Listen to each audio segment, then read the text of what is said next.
কারণে? কিসের কনক চাপা? কেন আপনারা কনক চাপার জন্য আমাদেরকে সরা দিবেন? কনক চাপা কবে দল করছে? কনক চাপা দলের কে? কি দল করছে কনক চাপা?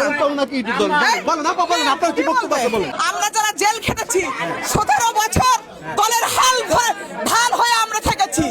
বগুড়ার রাজপথে, ঢাকার রাজপথে ছিলাম, অসংখ্যবার জেলে গিয়েছি, অসংখ্য বাংলাদেশের ভিতরে মহিলাদের ভিতরে সর্বোচ্চ মামলা খেয়েছি। কনক চাপা এতদিন কোথায় ছিল? কনক চাপা এতদিন কোথায় ছিল? তাদের বক্তব্য তো আমরা নেব এখন জায়গাটা আমাদের সমস্যা কেন? ওই কনক চাপাকে এতদিন কে ছিল? আমরা সুবিধাবাদীদেরকে দেখতে চাই না। রাজপথে যারা লড়াই সংগ্রাম করেছে আমরা তাদেরকে চাই, আমরা তাদেরকে চাই। নো কিসের কনক চাপা?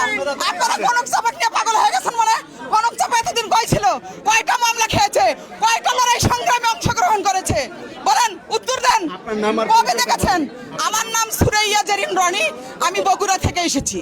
আমি বগুড়া জেলা বিএনপির সহ সাংগঠনিক সম্পাদক, মহিলা দলের জয়েন্ট সেক্রেটারি, কেন্দ্রীয় মহিলা দলের আমি নির্বাহী সদস্য। 17 বছর দলের ঢাল হয়েছিলাম। কনক চাপাদের খেপবা না মানে? আপনারা কনক চাপাকে নিয়ে করতেছেন মানে? খেপছি তো আপনাদের কারণে। কিসের কনক চাপা? কেন আপনারা কনক চাপার জন্য আমাদেরকে সরা দিবেন? এতদিন কই ছিল কনক চাপা? এতদিন কনক চাপা কোথায় ছিল? কোথায় ছিল কনক চাপা? কোথায় ছিল? কয়টা আন্দোলনে অংশগ্রহণ করেছে কনক চাপা? জবাব দেন। আপনারা সাংবাদিক ভাইরা তো জানেন, জবাব দেন, আমরা জবাব চাই। এতদিন আন্দোলনে কই ছিল? আমরা তো দেখিনি।